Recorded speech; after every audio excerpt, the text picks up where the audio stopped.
What do Charlie Shrem, Tim Draper, Caitlin Long, Don Tapscott, Justin Sun, John McAfee, and Brittany Kaiser all have in common? All of them are delivering a keynote speech at Virtual Blockchain Week. With media partner Cointelegraph, this will be the most viewed online crypto conference of the year. Register now for free at virtualblockchainweek.com. Millennials. They're the Generation Y that has now moved into the workforce and is shaping our future. That is until Generation Z comes of age and pushes them aside to take over. While some millennials get a bad rap, there are many who are doing incredible things to move the crypto technology needle. And today, we welcome Mike Rogers to the show to discuss the topic of millennials in blockchain. It's all about positive transformation for a better tomorrow. Sounds like a cheesy catchphrase for a company that doesn't know what they really have to offer. And this is episode number 401 of the Bad Crypto Podcast, the show that's all about positive transformation for a better tomorrow. 5, 4, 3, 2, 1, 0, ignition. Who's bad?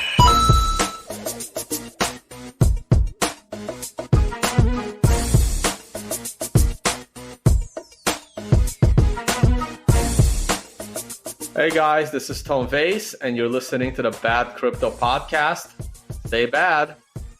And welcome to the Bad Crypto Podcast. We're all about your future. Such a beautiful day here in the neighborhood. Sure is. We got Mr. Rogers here with us today, kids. It's gonna be super. Oh, look, there's Mr. McFeely. Oh, it's Michael Rogers, Mr. Michael Rogers. We're going to be interviewing him in just a little while. Sure we will. But first, Mr. Travis Wright, why don't you tell our nice listeners all about Upland? Now, Upland is a very positive transformation property trading game paired with a decentralized economy.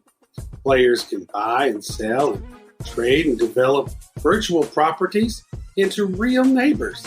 They are based on real-world addresses, and you can go and visit them. Blockchain technology enables true ownership for the players. Uplanders collect in-game currency called UPX as a reward for their ownership and their neighborly behavior, and also for completing missions in the game.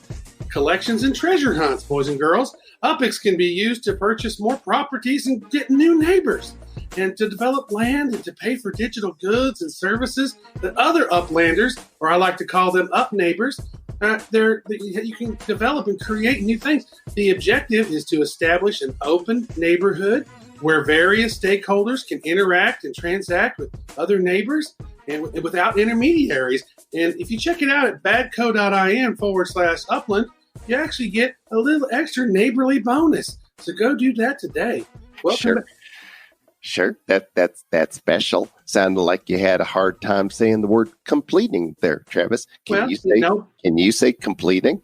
Competing. You completing? Sure, I knew you could. It's very difficult. That's great. So there's two Mr. Rogers here, but there's a third one, and it's going to be Mr. Mike Rogers. Sure. Millennials often get a bad rap.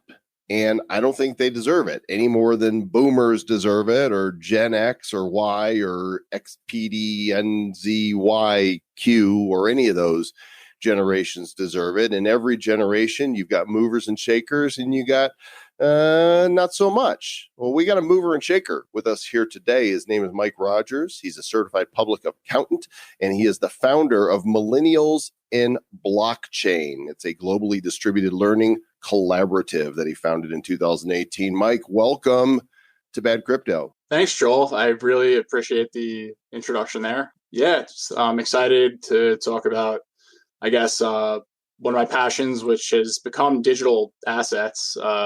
Left the corporate world over about 2 years ago now, and really just been following my heart and really my mind, basically, and wherever the intellectual curiosity has led me. My heart led me out of the corporate world. My stomach led me to the refrigerator. Especially during COVID lockdown. That seems to be a destination, a peak destination. Yeah, quite a bit. Well, it's one of the only places we can go. They can't tell us we can't go. You know, it's actually one thing I was realizing is I think probably most people's refrigerator handles and their microwave handles probably need to be cleaned. They probably haven't cleaned them in a while.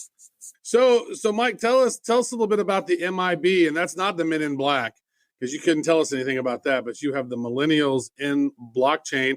What is this, and what's the mission of this bad boy? Sure. Well, I mean, you have to admit, though, MIB is memorable, and that's kind of one of the things that you're really going for when you want people to stand out in this digital world that we're in today. Seems like there's just a fire hose of information coming at you every day. Basically, Millennials in Blockchain started in August of 2018, and it started as a Telegram messenger group. After I left Blackstone, which is a big private equity and real estate group, in April of 2018. It was after the digital asset bubble, and I did well enough where at a young enough age where I didn't have too many responsibilities, and I really wanted to figure out what exactly was going on with this whole cryptocurrency and blockchain revolution that was kind of going on. And I went to as many meetups as I possibly could, and I was located in New York City. So as I started meeting interesting people, because you have to admit, cryptocurrency really is just a cast of characters, and some of the most incredibly intelligent people I've ever met, and then some of the not so intelligent people that I've met, and many far and in between. But really, I wanted a way to stay in touch with all the people that I was meeting. So I started the Telegram group, and it really was mostly millennials at first, hence Millennials in Blockchain. And it's kind of grown over the past 2 years because it was something that I built it, and it's a virtual community that's almost 300 people now, and it's globally distributed, people from all over the world, and some pretty big names are actually in there from the industry and space. And it's just because it's curated content and actually discussions that people aren't really usually willing to have in other places where, it doesn't really seem like we have too many discussions today. A lot of people are in there and they promote their own projects and content. And we talk about really just a lot of different topics from economics and I guess mostly global macroeconomics. And then cryptocurrency obviously is one of the biggest ones in there because everybody that kind of is in the group has been kind of looking for something, if I could really put it that way.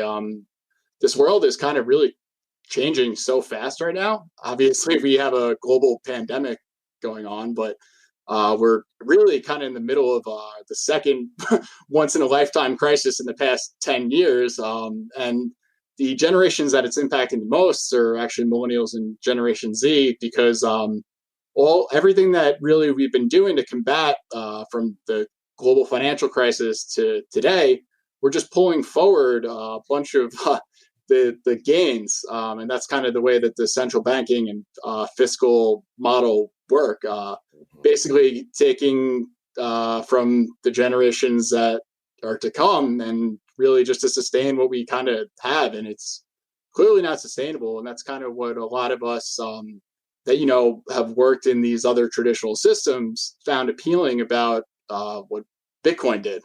And really, it's funny you say what Bitcoin did because that's Peter's podcast, and I know wrong show, Mike.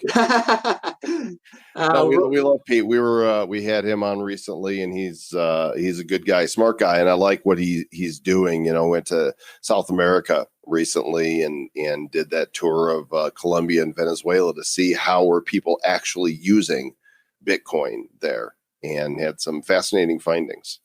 Yeah, we actually have a couple of Venezuelans in Millennials in Blockchain. It's really serendipitous how we all found each other. Specifically, Manuel, who is from Venezuela, and he says how they're using Bitcoin right now mostly because they have hyperinflation, and because there's really just they're getting destroyed by not having the resources. And that's really where Bitcoin shines right now. It's really for those countries that don't have any currency stability. I mean, us here in the United States, we really take it for granted, especially if you're a United States citizen. People don't realize truly that most of the world's debt is denominated in U.S. dollars, as well as the petrodollar, which is how oil transactions internationally clear through the U.S. dollar. So we have the luxury of that. That really helps all of us. So basically, though, a lot of these other countries that don't have stable currencies, they're really getting they're taking the brunt of it right now. But realistically, I mean, this was a discussion that we had last night. We had a virtual happy hour, and a lot of the activities that are going on right now with the central banks, and you look at basically most people don't even realize this. The Federal Reserve basically merged with the U.S. Treasury right now, and that's how we've kind of been able to stay in the market so far with unemployment about to reach most likely 14%.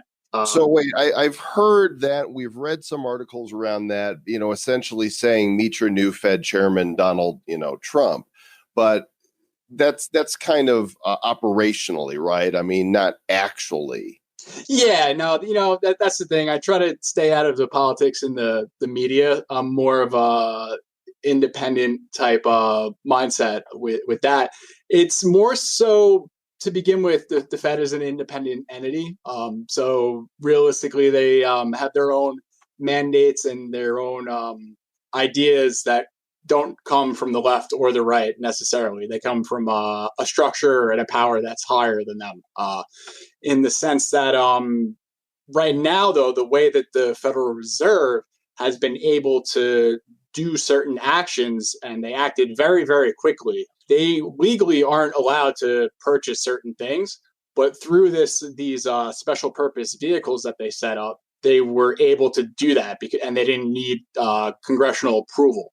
So it was just basically a loophole where they were able to do that. But no, I mean, Trump isn't at the head of it. Yes, I know it's kind of crazy looking at some of his tweets, specifically when he pressures Powell to cut rates or do quantitative easing or whatever else he kind of throws out there. But that really shouldn't be too much of a surprise as well. I mean, he does use the platform for so many other things. And as I said, I'm not really too interested in that. I really like reading the actual minutes and understanding what's really going on, not getting away from those narratives, which too often are false. Yeah, you got to do your own research in the world. And I know a lot of people now have more time than ever and have been going down these rabbit holes and exploring what's going on.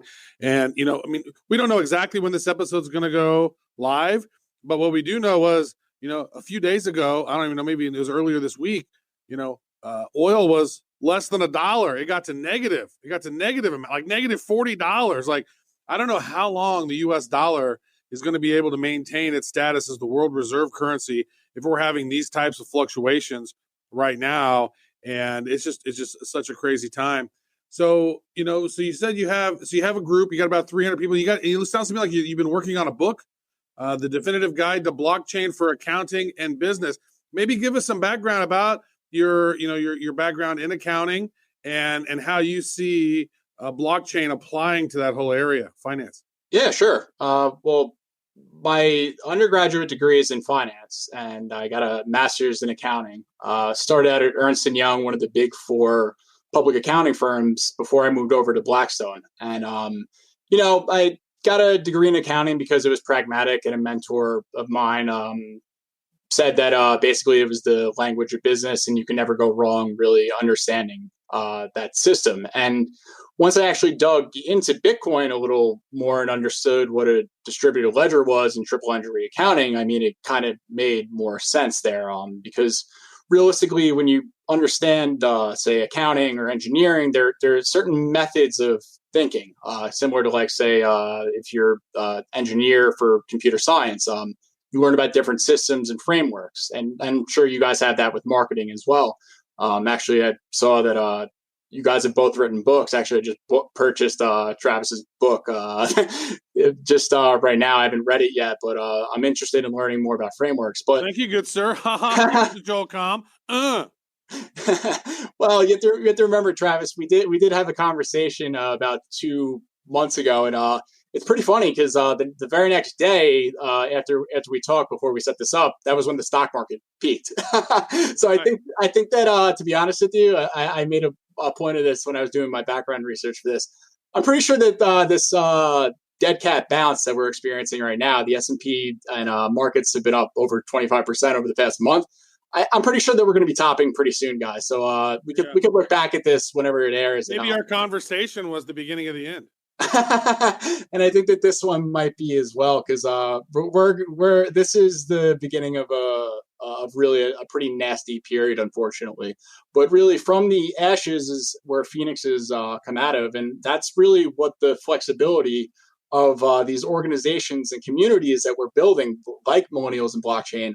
We were able to kind of organize and do things in ways that traditional legacy systems that are analog and backdated can't, from decision-making standpoints. So to answer your question, though, with the actual book, through Millennials and blockchain, through my community, basically a lot of people in there started to see that I understood what I was talking about when it came to digital assets and blockchain. So I ended up actually starting a consulting business, and that's kind of what I've been up to. I'm not just managing a virtual community full-time for the past 2 years. I started MIB Consulting.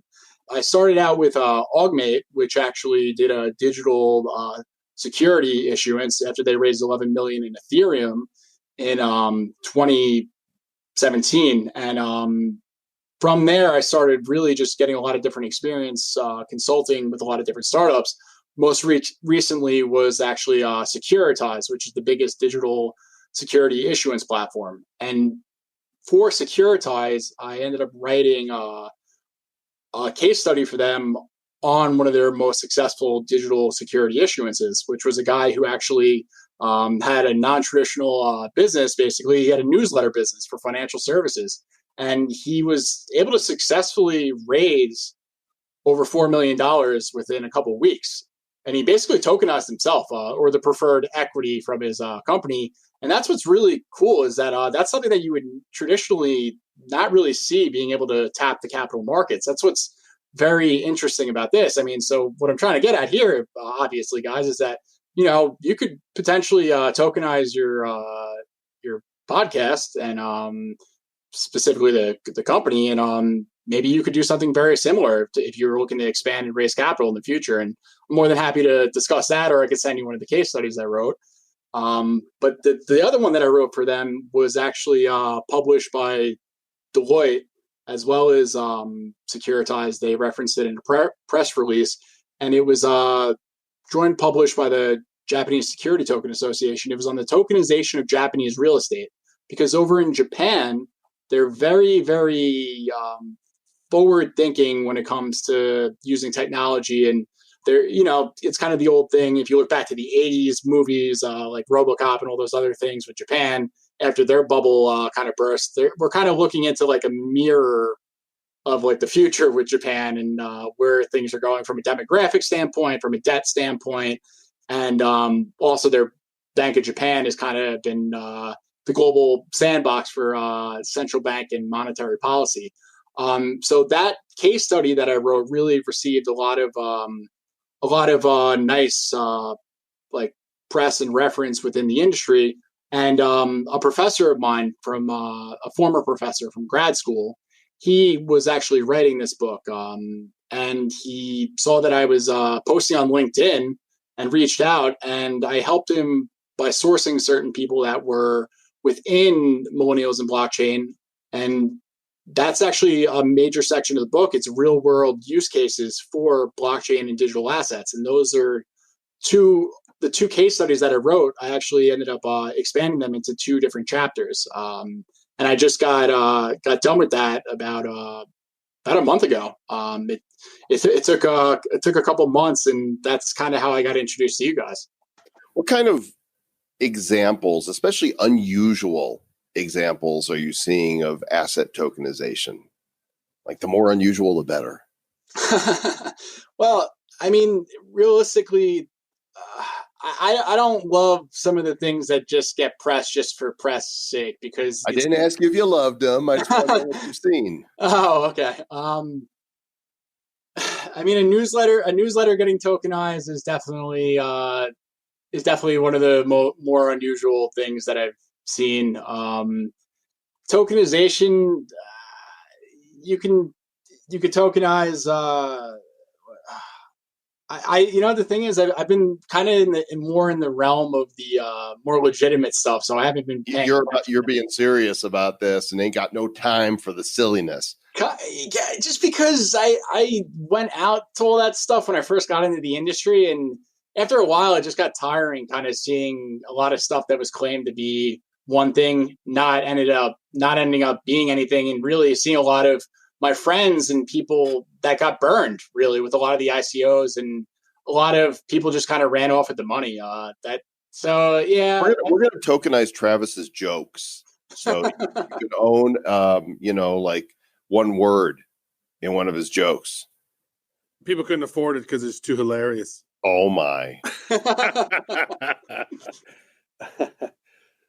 Great stuff. So I just joined your Millennials in blockchain. So we got old balls in there now, and so I'm in here cracking. I don't know if we crack jokes or whatnot, but so Millennials in blockchain. I guess if you just type that in the search, then you should be able to join that, and you're around over 300 people there. Hopefully, by the time this podcast goes live, your website's complete. That'd be good. Yes. I will make that a priority, and I don't have much excuse because it's not like I'm really going anywhere right now. It's a beautiful website. It's the best Millennials and blockchain website you've ever seen. I'm sure. No, it just fits. It just fits the irony of it. Oh, it's a Millennials website. Oh, it's half done. Coming soon. Under construction. I'll get to it. I'm ordering some beer and pizza. Give me a break. I'll get to it later, you guys. Don't worry about it. It's totally cool. What's the truth about the millennials in your circle? What do they really want? How driven are they? Give us a feel for reality and not what the media portrays millennials as. Of course. Well, there was actually a great book on this. And if you think about, say, a camel, there's two humps. And that's kind of a way that you might look at it, where there are kind of two different categories of millennials. There are some that have kind of been devastated by a lot of, the systems that were created that they didn't actually create, that they're not reaping the benefits of in certain aspects that they're not really too interested in. No, we didn't start the fire. They can't say that. Which, I'm sorry, what do you mean? That was the Billy Joel song. Oh, of course, yes. The boomer generation, we didn't start the fire. And, of course, millennials didn't start it either. Yeah, I mean, realistically, most of us were either in college or younger, because the millennial generation is from 1980 to late 90s. Most of us, during the 2008 financial crisis, I was in 11th grade. So realistically, I couldn't even vote back then. But I was in that more the other hump that there's so many intellectually and passionate and driven people. That's in the other hump, I guess you could say.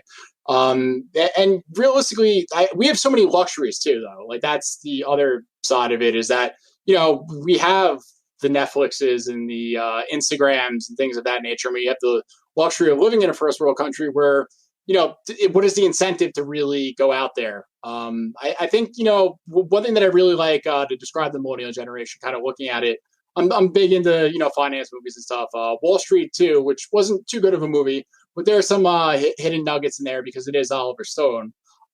Basically, Gordon Gekko has a speech where he refers to millennials as the ninja generation, which stands for no income, no assets, no job.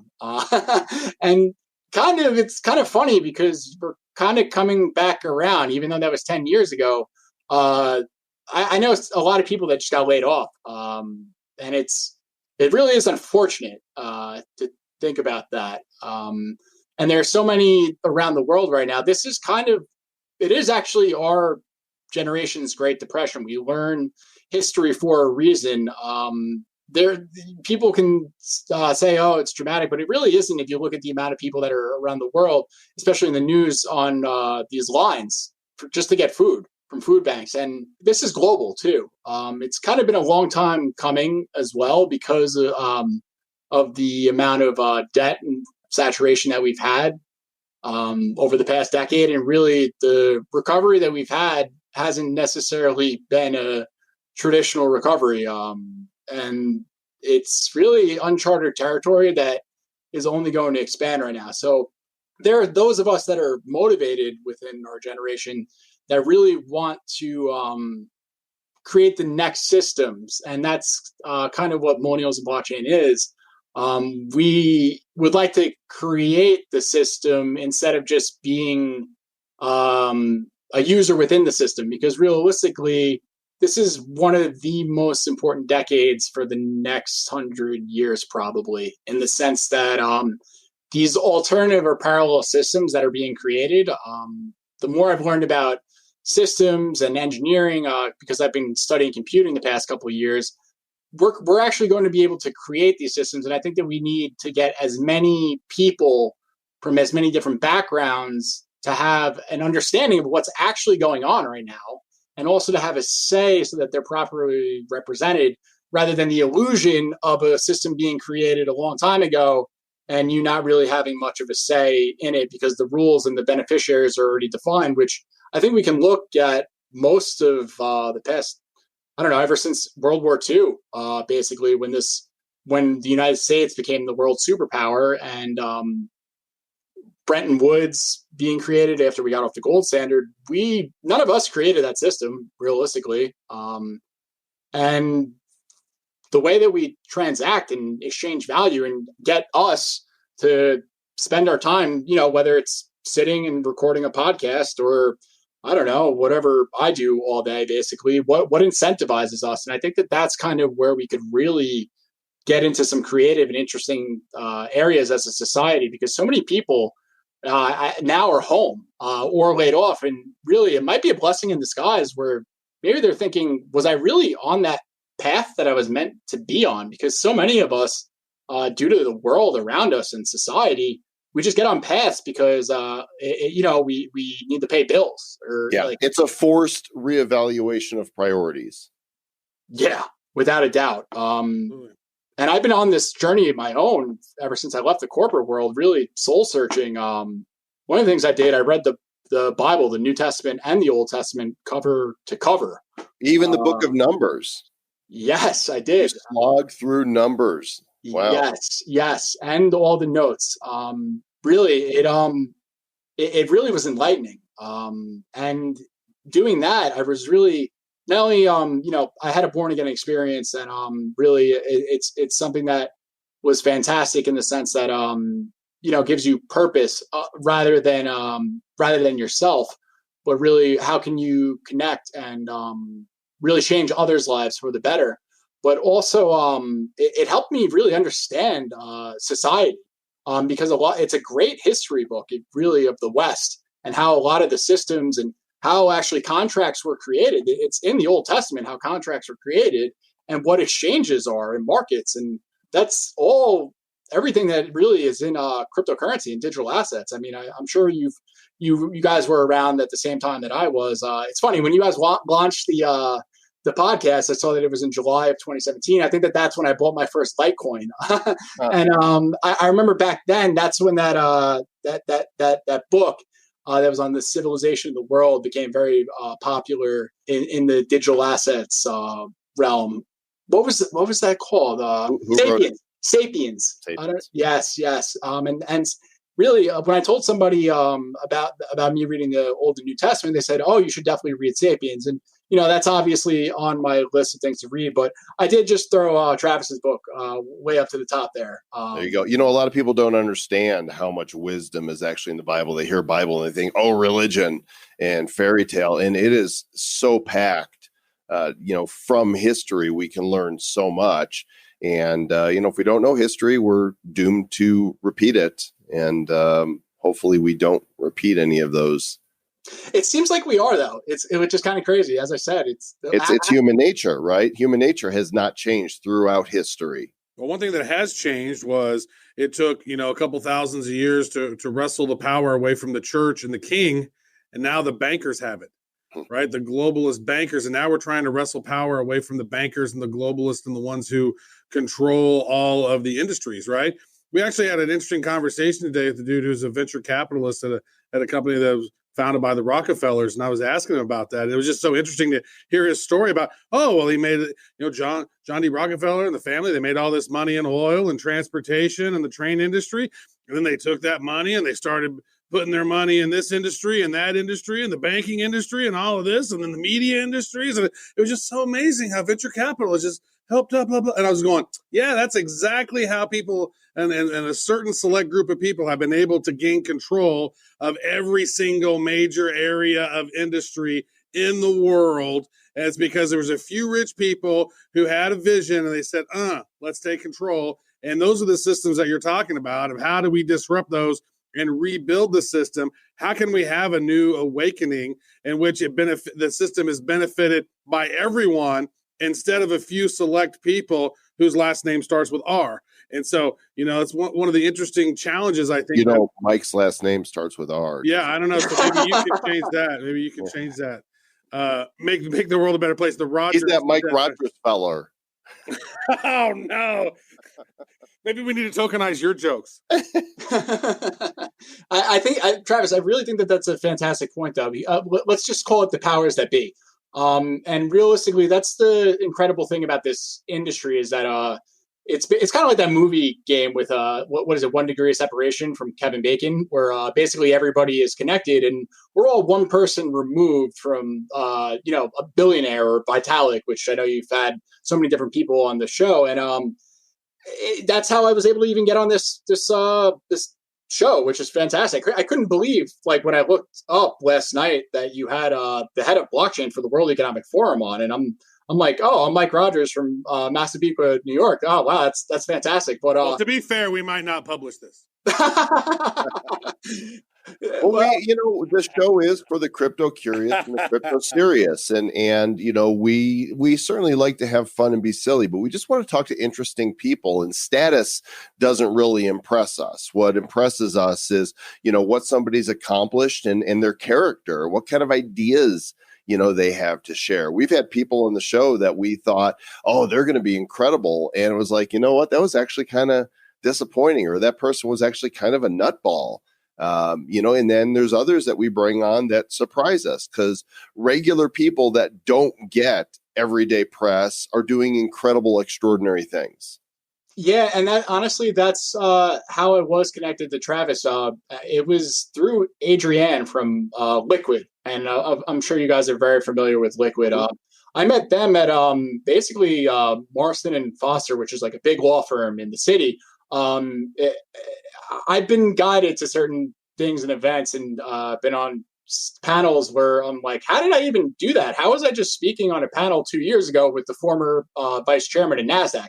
It's incredible. And really, I attribute it to God. And really, it's my passion too. Just really, I really enjoy what I'm doing and I love the people that I'm meeting. So when I met Adrian from Liquid, it was at FinTech Connector, which is basically a New York City and global organization as well, that I've developed a relationship with them over the past couple of years. Basically, when I was speaking to her, and it's so funny how it happened. It was toward the end of the night, and I just kind of unloaded on her, talking to her about the book, and like I was like in the middle of writing it, and like how I spent all my day like basically behind my computer screen researching and writing, and then she goes, wait, do you have a family? Like, what's going on there? And I'm like, yeah, of course I do. I have a wonderful family, a wonderful community. And she said, well, I have these guys, they're hysterical, and we got to get you on their podcast. And really, I ended up following up with her after I met Duncan, who's actually the head of US for Liquid. I got lunch with him first, and then I followed up with Adrian, and she goes, oh yeah, give me your info. I'll get you connected right away. And then the next thing you know, well, literally within an hour, I was in a text conversation with Travis and Adrian. It was incredible. Well, I'm glad you think highly of us. It's probably not as big a deal as you think it is, but we're glad you're impressed, and we're glad you're doing what you're doing. Millennials in blockchain.io will be the site. If you go to the show notes, there'll be a link there, as well as to the Millennials in Blockchain Telegram community. And keep us posted on developments here. We want to know what's going on.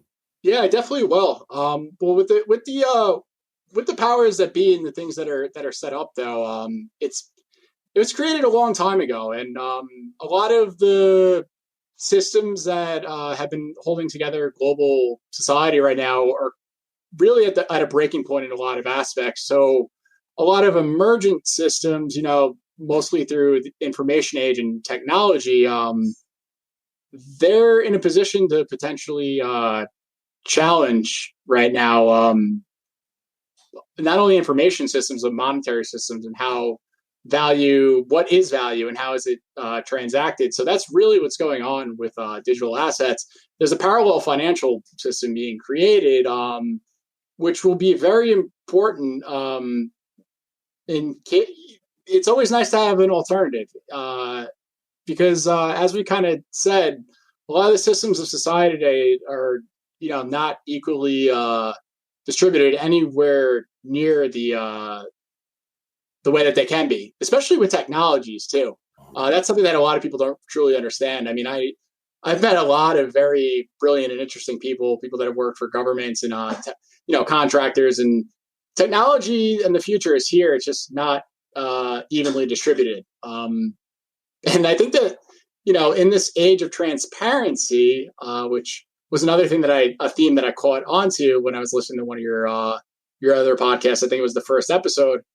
Transparency is really the key to the future. And I think that as we continue to have these leaks that are coming out and the open eyes that's going on right now, I think a lot of our eyes are being open to a lot of different things, and they will continue to be over the next couple of years. I think that what is hidden, their light will shine on certain things, and really the righteous will prevail. That is a good place to put a pin in it, Mr. Mike Rogers. Thanks for joining us today, buddy. We appreciate it. Thanks, Joel. I really, really enjoyed it. Go Millennials, go. Thank you, Mr. Mike Rogers. We appreciate you coming on today. Millennialsandblockchain.io is the website. Make sure you check out their Telegram community, and the links are in the show notes for this episode, badco.in/401. That's where it's going to be. That's very good. And I wonder, Mr. Joe Comp, could you be neighborly and talk about SoMe Social? Okay, but do I have to do it in the Mr. Rogers voice? Hey, nobody's forcing anything. I mean, it is a social site, and it's a beautiful day in SoMe neighborhood. Yeah, they're a blockchain-based social media platform built for privacy, end-user control, and content monetization. Think about those three things there, right? That traditional social media doesn't give you: privacy, control over your experience, and the ability to make money for the content that you post. They're privacy focused, they're censorship resistant. I think they just had an upgrade. They just moved blockchains, and it's faster, it's sexier, it'll make you more handsome. Your mileage may vary. And they offer ad revenue sharing. Check it out. Go to SoMe, SOMEE.social, and look for Mr. Travis Wright and myself there, because we are there. Man, I tell you what, this has been action-packed so far, folks. I mean, if you've been tuned in and paying attention to virtualblockchainweek.com. This is actually day 3, Sunday. We had the VIP party.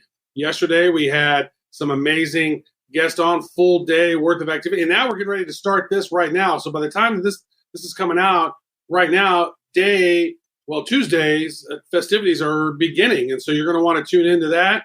And if you missed it, well, then make sure you tune into the rest of the time and make sure you register and all that good stuff, because lots of great activity.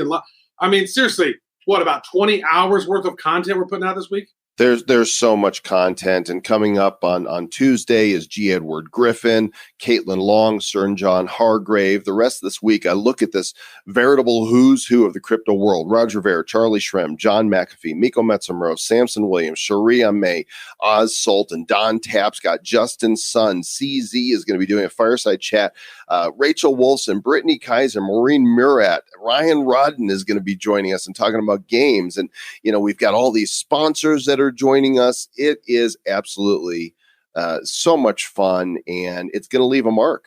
Not a bad mark, but a good mark. Yeah, so go check it out. virtualblockchainweek.com. That's where the stream's actually there. You can register, watch it there, check it out, and we look forward to that. We got to get busy now, folks. We got some stuff we got to take care of on this wonderful weekly conference thing we're doing. So I guess all we need to tell you now is to stay bad. Is that we could tell them that? There's a lot of things we could tell them. We could tell them: brush your teeth, wash your hands, don't cough or sneeze on other people, because that's rude. It's be good people, do good stuff, and stay bad. Yes. We got to go, folks. We got to go. See ya.